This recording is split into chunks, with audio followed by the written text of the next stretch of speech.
It's time for the Ant Hill Show. I'm really excited about this, Jason, because last episode got a lot of love. People enjoyed it. That's good. So we're on to 4 episodes now. So the 4th one. Can you believe we made it all the way to 4? It's almost a record. Yeah, it's almost a record. And we got to talk about longest show in history. The 49ers versus the Minnesota Vikings. I think, the game overall, maybe some people weren't interested because there wasn't very many starters. Normally you wouldn't be interested, but there's not very many starters playing. But I thought that there was some things that were telling that stood out that we could get into because. But what do you think of the game overall? So actually, other than the Trey Lance factor, knowing that no one was going to play this game, basically off the first or second string, of the 3 games that we'll have this summer, this is the game I was most intrigued by because I wanted to see the back end of the guys because injuries do happen and trades happen and stuff, and we know this roster has a lot of depth. So I'm curious to see who makes it and who doesn't. So I actually sat and watched the whole game. Wow, I know. I'm very impressed by you, Jason. That you watched the entire game. That's fantastic. What do you think of the whole thing? It continues the trend of our back end players, especially on defense, are so well schemed and so well coached up that our back end defense versus other teams' back end offense, they just don't move the ball. Yeah, I mean, I think that's one thing that was really clear is how good the 49ers defense was. I thought some of these defensive linemen really stood up and played out, and they needed to because, like, Jordan Willis didn't have the best game against Green Bay, but I thought that he came out and had 2 pressures in the first drive. That was very nice, and I thought overall they got pressure on Kellen Mond pretty consistently. They were in his face, and they forced him to make some errant throws. Yeah. It wasn't a good day for Chris Sims either in his Kellen Mond love because that hasn't worked out so far, as Mond doesn't look like the guy. Mannion actually looked better than him. Mannion did look better. That's another story. And they just acquired our guy Nick Mullins this morning. Well, yeah, you need Nick Mullins right now. You just saw his clone in Brock Purdy. Go ahead and spice and dice your defense. You better go out there and get the Mullins one. That's probably a good move by them. But it's an interesting thing. And there was a lot of cool storylines that happened in this game. And we're going to go through a lot of those. We're also going to get into some top 100 news because Jason has been just seething about the overall order at which the 49ers are ranked. So we'll get into that. But we wanted to get into some of these storylines. And first off, Jason, from this 49ers-Vikings game, I want to talk about who stood out. Who were the players that stood out the most to you? And also if there's anything as far as the team, what else stood out? But just anything you saw in this game that just like grabbed you and made you think, you know what, that was really nice to see. I thought both of our quarterbacks played really well. Yeah. They didn't necessarily get a ton of help because there was a lot of drop passes, but wait, there was? There was a couple, yeah. But especially Purdy, man, he puts that ball right where it needs to be.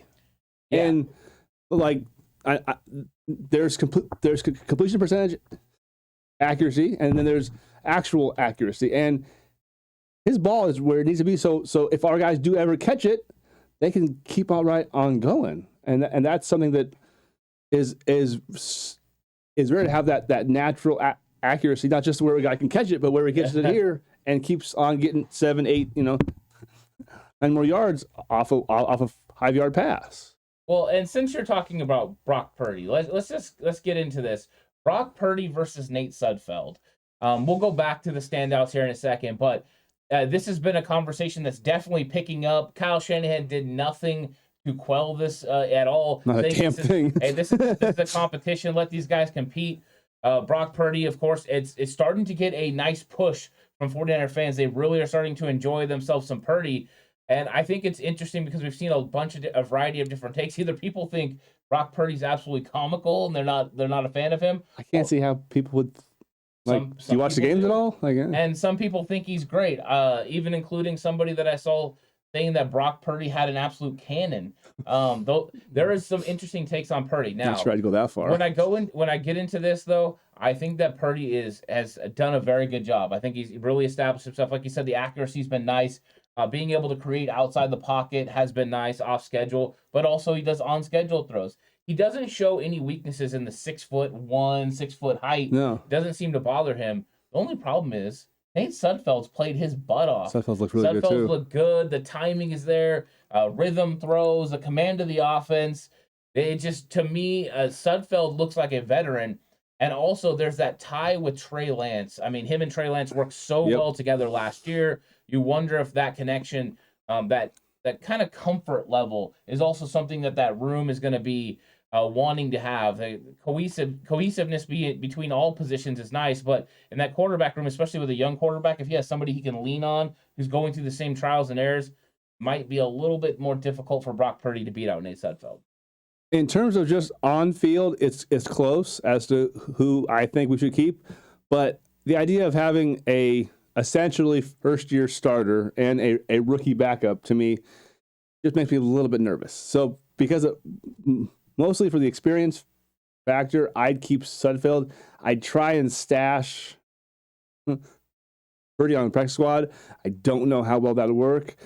I would also be open if somebody called and wanted to give us if they're a 6th-round pick for him. I'd look at that even too. Yeah, I don't know if anyone's going to be willing to trade for Purdy. This is if he has one more good game though. These are some of the conversations I like to have, and I'll have it with you right now. Remember that just because somebody is super hyped up in 49er land and on 49ers Twitter doesn't mean they care about him around the league. That's true. Ross Dwelley was a free agent this offseason. Ross Dwelley has been highly touted in 49er land for years. Ross Dwelley came back to the 49ers on a minimum pay contract. Yep. So sometimes players are more valuable to this group here, this fan base, and maybe more valuable to the 49ers in the system and not as valuable around. So I wonder how much value Brock Purdy actually has around the league compared to, other quarterbacks. And, with quarterbacks like Mullins around that are veterans that are signing other places, you wonder if Purdy would actually get much interest if he got waived. That's true. That's actually a solid point. I mean, it is easier because of Nate Sudfeld being a veteran with more than 4 accrued seasons to release Sudfeld and have him come back after. So, I mean, you can theoretically do that. The problem is you want Nate Sudfeld and his $2 million guaranteed contract on your roster. For a backup, that's cheap. For a backup. I think that if they end up waiving Purdy, they are hopeful he gets to the practice squad. But if he doesn't, I think they just go, you know what? We'll go look for another one next year. Yeah. I think they would move on because I like Purdy, but... I almost feel like if he was 6'3", he'd have been like a 2nd or 3rd round pick, though, too. You could be right. I mean, he had some very nice moments in college, and I think part of it though is the arm strength. I think a lot of people have questions about the arm strength, but one guy that stood out a little bit on defense, Jason, was Deommodore Lenoir, who was playing in the nickel as well. This is kind of the first look we saw of Deommodore Lenoir playing nickel this season. There was a tiny bit at the end of training camp last year, but he had a slot fade that he had to cover, and he was right in the guy's hip pocket. That's what we need from that nickel spot. Plus, he may be the best tackler from the cornerback position that we have. Putting him in there on nickel situations where he can help in run fits is important. Yeah. So absolutely. We saw Samuel Womack last week have the big game. I thought ball this week just finds him though. Yeah. The ball, he's one of those guys that the ball just seems to be bouncing towards him, and that's the thing that's an intangible that you just can't coach up. Yeah, you're right. And Deommodore Lenoir has the big game this week as far as, I mean, he was just in all the right spots and had the highest grade from PFF from the cornerback position. So do you think it's a Samuel Womack versus Deommodore Lenoir is still a thing? Or do you think it's still going to be Sam Womack that's ready to start against Chicago in the nickel corner spot, and that Lenoir just gives you versatility to be cornerback 3, whether he's backing up on the outside or on the inside? I think the latter is what the Niners are thinking. I think Womack is better in the slot area, and Lenoir's versatility is something that we haven't seen them use with Womack yet. Now, they might down the road. I know Tim Ryan was saying that he thinks he could potentially be an anywhere on the field guy. We'll see. Tim Ryan needs a haircut, so I'm not really sure. I take him all this seriously with that hair, but it was loaded. It was. He, when we get the man bun, it's this week it was the the flow. Yeah, it was the flow. Salad was in flow mode. Yeah, so. I haven't seen it much like that. I have seen it at training camp like that when he would be on the sidelines. His hair would be like that. Yeah, it's very Cali. I think It's very Manhattan Beach is what it is. Yeah. So I'm curious to how it'll look this week. But back to Lenoir. I think his all field ability right now in small sizes is where he needs to be at. Yeah, I mean, I think Deommodore Lenoir's versatility, I think, earned him a spot on this roster now. I think he's a shoo-in now to make the 53-man roster, which I don't think was a for sure thing going into training camp. But I think he's proven to be, number one, better than Ambry Thomas on the outside. And now he's proven to be a very in-depth backup that you can count on if you need him at the nickel corner spot. I think he can actually press Samuel Womack in the next couple weeks. I think Womack is an impressive player. I like his intangibles, and I definitely like the way he reads the game. And I like the way that D'Amico was blitzing him a lot in this game. Let's get a look at how he handles that part of the game. That was nice. Something that K'Wan Williams was really good at. So I thought that D'Amico did a good job of taking different areas of Womack's game that they need to continue to develop and working on those. But I think Lenoir is going to be important, and that's one of the things that Adam Peters and John Lynch said about Samuel Womack was he was going to be able to play outside and inside. They saw him as one of those guys. So Tim Ryan is on target with what he's saying. I think that's the belief of this staff, that they have a guy that can play inside and out. And I think overall that's what they want from all their players. And right now that's what they're getting in that cornerback room. They want that flexibility to be able to, hey, someone motions in, you go ahead and go with them and take them away. I think they want to go more matchups than guys playing certain positions. So I thought Deommodore Lenoir did a good job, and he's probably going to end up making this roster now. Is Ambry Thomas on the marginal? So I feel like he's kind of in that gap of we picked you just high enough to where we probably should give you at least one more year, but yeah, I think with injuries and things, Ambry Thomas is going to make the roster. I've said for a while that I thought he was going to be a lock, but I actually anticipated him being farther along in his maturation process. He's been kind of up and down. He's been slow starting. I mean, he really hasn't played well the entire preseason. I know he had a couple moments in dual practices. So I was hoping he was going to be able to do something with that, but then he ended up hurt. It didn't translate, yeah. Yeah, he got hurt, so he didn't even play. He wasn't able to go. I think he ends up making the roster, but I don't know how much you can count on him. And I think because of all the injuries and stuff, I'm not going to be surprised if Dante Johnson doesn't end up making this roster as well. So I think that you got the 4 with Womack, 5 with Dante Johnson, 6 with Ambry Thomas. I think that's your cornerback room. I think King Crowley, Kadar Holman will end up getting released. Yeah.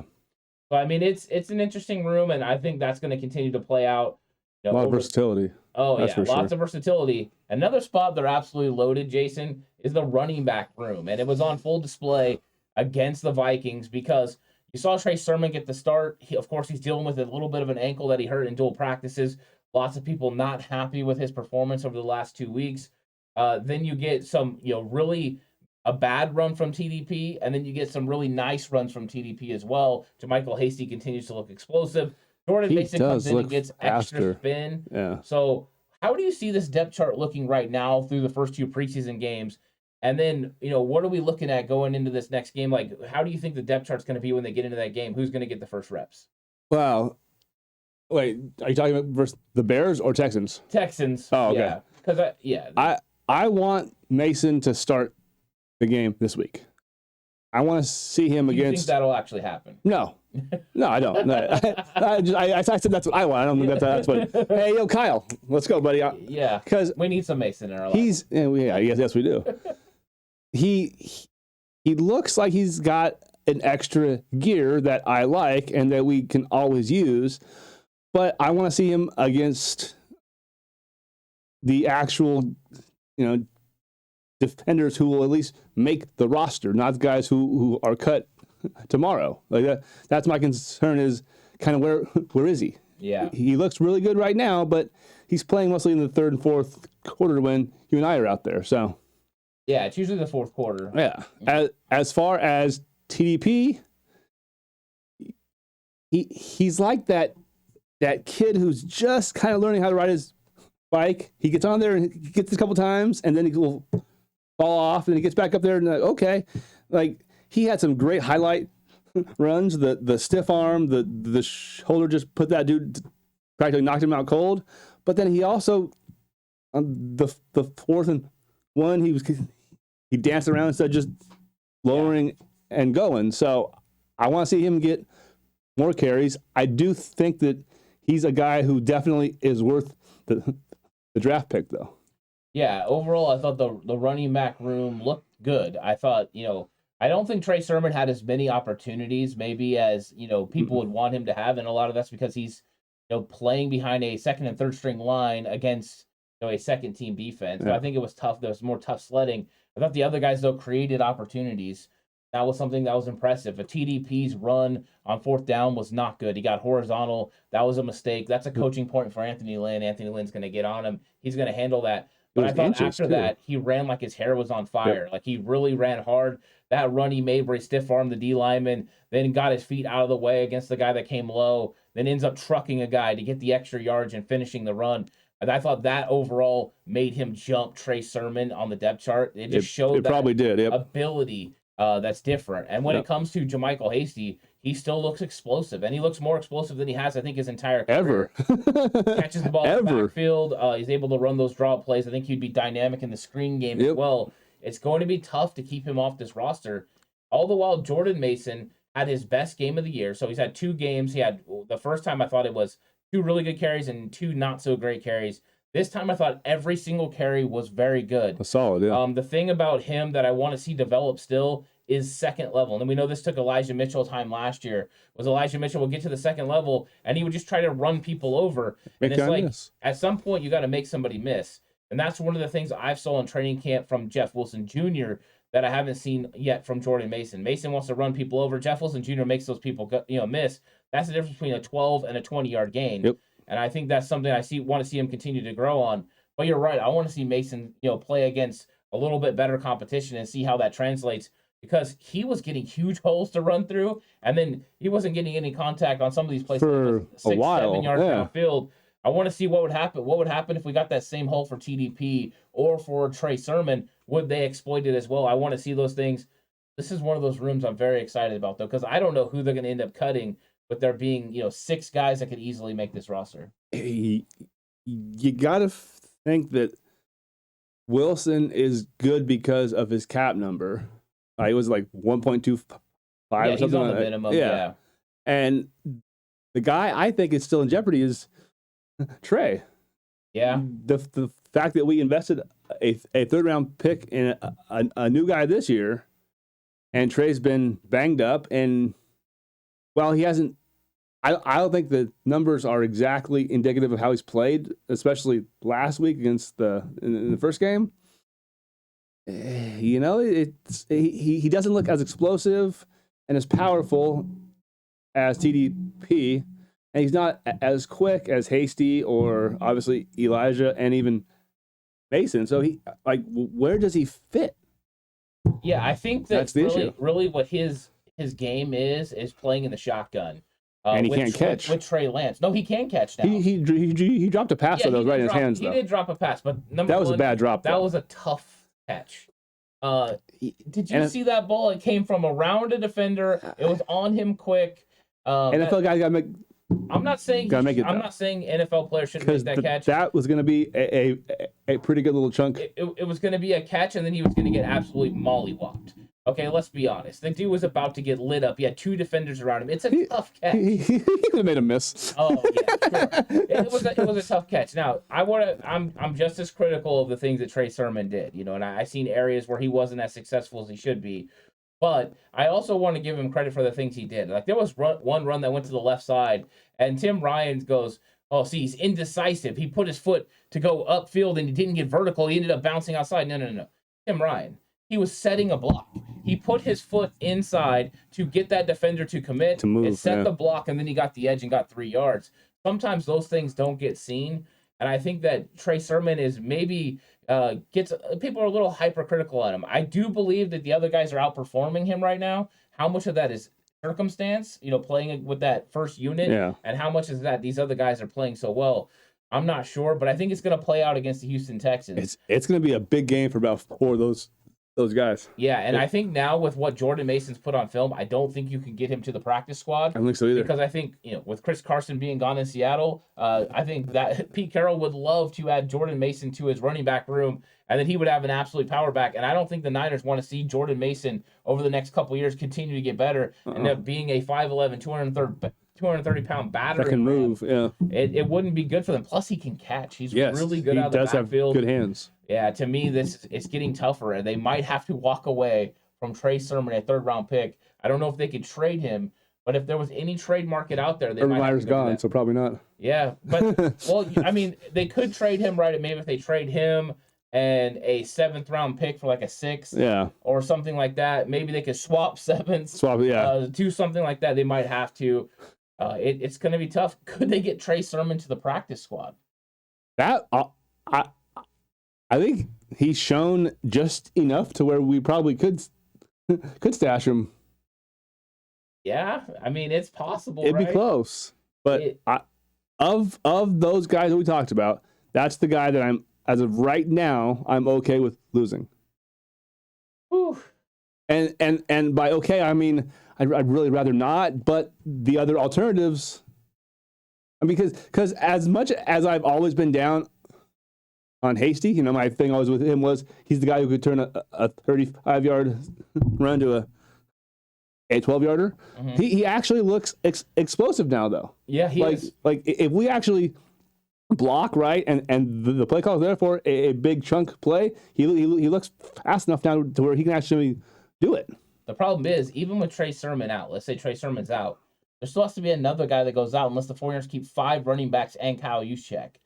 You don't normally keep 5. You normally keep 4 and Juszczyk. That's a full running back room alone. I know. It's JaMychal Hasty and who? I know a lot of people are saying Jeff Wilson Jr. I don't think that's the case. It could be. There is the trade talk with Jeff. I'm not sure. I think there would be a market for him. I think so too. I'm just not sure. I want to move him though because I haven't seen enough from Trey. If I had seen more from Trey, given the fact that Jeff's only on a 1-year contract, I'd have been open to move him. But I haven't seen him. I haven't seen enough of it. Yeah, and a lot of people are moving on from Jeff Wilson Jr. and from Trey Sermon and keeping Jordan Mason, TDP, JaMychal Hasty, and Elijah Mitchell. Makes my skin crawl somewhat, but I don't know. Yeah, so here we go. Jason has been hot around the collar about this when he came in, and he was like, we have to talk about this. I did. This has to happen. So we have 49ers being named onto the top 100 NFL players list, and some really got under Jason's skin. Of course, we had Kyle Juszczyk, who was 100, Jimmy Ward, that was 96, was fully expecting to see Eric Armstead somewhere between 96 and 50. Did not get that, which means Eric Armstead's not in your top 100, which... If I'm Eric Armstead, I'm absolutely pissed, and I'm going to go take it out on the field and get after it. And then at 47 is Fred Warner, All-Pro Fred at 47, Jason. Nick Bosa at 25, George Kittle at 22, which means we probably have one more guy left in Deebo Samuel. 2. You think who else is going to be the other guy? Trent. Oh, you're right, Trent Williams. Apologies. So those guys could both be. He better be top. Trent better be top 3. Yeah, those guys will be in the top 10. So you're right. There's a couple guys left. My apologies on Trent. I actually think he could be number 1. That's what I'm saying. Like how I bet it probably goes in some form. Aaron Donald, Josh Allen, and Trent. That's probably the top 3 in some order. And either way, wherever he is, as long as he's top 3, personally, I'm good. Now I will say I hate those kind of lists, but the Nick Bosa respect just pisses me off. Like, it absolutely does. Like Ant and I were talking, and I think in 2 years he's the best defensive player in the whole league. Ant said he probably is, or he could be already. Right now. And that's not far off when you combine the sacks and the abilities to stuff the run. There are not 20 some football players better in the world than Bosa. Like, to me, he should have been 10 to 15. At worst, 15. 10 probably, but not in the 20s. Like, he is a freaking I almost said a bad word right there. He is a freaking monster, and we are so lucky to have. He's our best player on defense. He's our second best player on the team, and he's played one full healthy season. And to the point, this is something new. I wish the NFL would add a stat, like something involving number of holding penalties a player causes, because to me that would be something that's worth actually seeing, because sometimes a holding call is just as good as a sack or a TFL, and if they would actually call the times that he gets held, because he gets held all the time, you'd see people would just see how dominant this guy really is. Like it's insane how good he is. Yeah, and he's better this year. That's why when you texted me about it, I said I think he is actually could be the defensive player of the year this year. He has looked absolutely tremendous. He's jumped from last year, and last year he had 15 sacks. And that's coming off the ACL, too. Yeah, and probably like 200 holds. That's tremendous. You can't stop him one-on-one. There's no one. I mean, You saw what he did to Darisaw in practice. Yeah. Darisaw's not a bad player. He's a good player. But Bosa went after him and got it done. And I think Bosa's going to get that respect this year. Hopefully this ticks off Nick Bosa a little bit. I think Fred Warner's going to be ticked off of being 47, and I think Bosa's going to be ticked off being 25. Because like you said, there's not 24 players better than Nick Bosa in this league. I mean, Trent Williams would probably gasp once he saw this list. He was pissed too. Yeah, this is crazy. Here's something that I'm glad you're sitting down, bud, because I can't believe this is the ultimate mea culpa. Yours truly. If you watched our show last year with Sasania, you guys know that I was not a big Eric Armstead fan. I was not an Eric Armstead fan playing defensive end. Let's put it that way. I did say I like him at tackle. There are not 100 players in this sport that are better than him. That's outrageous too. Like he, as a defensive tackle, he's a top 10 defensive tackle in the sport. Like he's a freaking savage. And so, like you said, I hope he comes in the league like, what the hell? And just dominates, because next year he's going to show that he should be in the 50 range if he has another year like he had this year. Yeah, I was actually expecting him to be somewhere in the 70s. Is kind of where I thought he was going to be. He was one of the guys that, when we talked about how many guys were going to be on the list, I thought it was going to be 8. Automatically factored him in there. Yeah, automatically put Armstead in there. It's one of those things, again, that I talk about value of our players compared to everyone else. Well, I think he's going to have that year because, number one, Nick Bosa is going to get double and triple teamed. And then now Javon Kinlaw is starting to make some major waves from how he played in the preseason. He's about to get after it. And I think with stole my guy right there. Having an uptick in production, he got it going at the end of last year. I guess that's going to continue. I think it's going to be scary for offensive lines. Who are you going to double team? And if you decide that you're going to double team or triple team Bosa, and you have to throw some extra guys at Kinlaw, or if they move in Charles Omenihu, whatever they do, and you get one-on-one with Eric Armstead, he's going to absolutely he will destroy your guards. Yeah, it's going to be a sack lunch. No. It's going to be fantastic. I'm looking forward to it. I think he could approach. He had 6 sacks last year. I think he could approach double digits. 10 if he's healthy. And then he goes from finally gets that respect that he deserves. Put some respect on our guy's name. I think Armstead's set for a good belly rubbing season. I hate sounding like a freaking homer, but it's not homer if it's true. But and the film doesn't lie. The facts are the facts. Like he's a monster.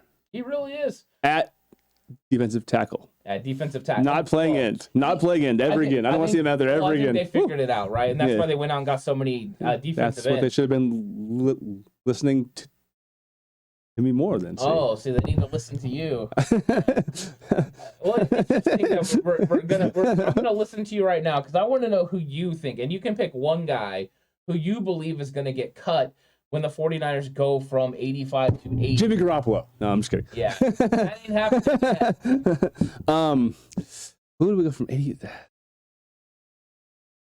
I will throw out some names to help you out. It's tough still. Number one, I think cornerback King Crowley. I think they gave him a full opportunity now. He's played in a couple of games. He could be a special team guy, though, too. Yeah, but he's not making that cornerback position. We just talked about it earlier. You need to keep Lenoir. You need to keep Cornerback. You need to keep Ambry Thomas.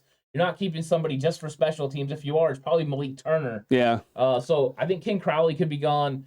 Also, backup linebacker Saguna Luby is another guy. Yeah, Austin Mack got hurt with the hamstring. I think he will be gone because the Niners have proven that if you get hurt, you can't be on this squad, so you're gone. Yep. So I think Austin Mack. Sam Schluter, the offensive tackle, got hurt. I know he's day-to-day. I think it's time for them to move on from an offensive tackle. Schluter was going first team. I think they were trying to get those reps. think he could be gone. Yeah. So I think those are 4 guys right there. And then they could go with Troy Fumagalli. That's a possibility. I like Fumagalli. He'd probably make it to the next cuts. But they've proven with veterans, right? They've been trying to give them an opportunity. Yep. Hudson's been playing well in the receiving game. Charlie Warner's back. Maybe he'll spin against the Texans.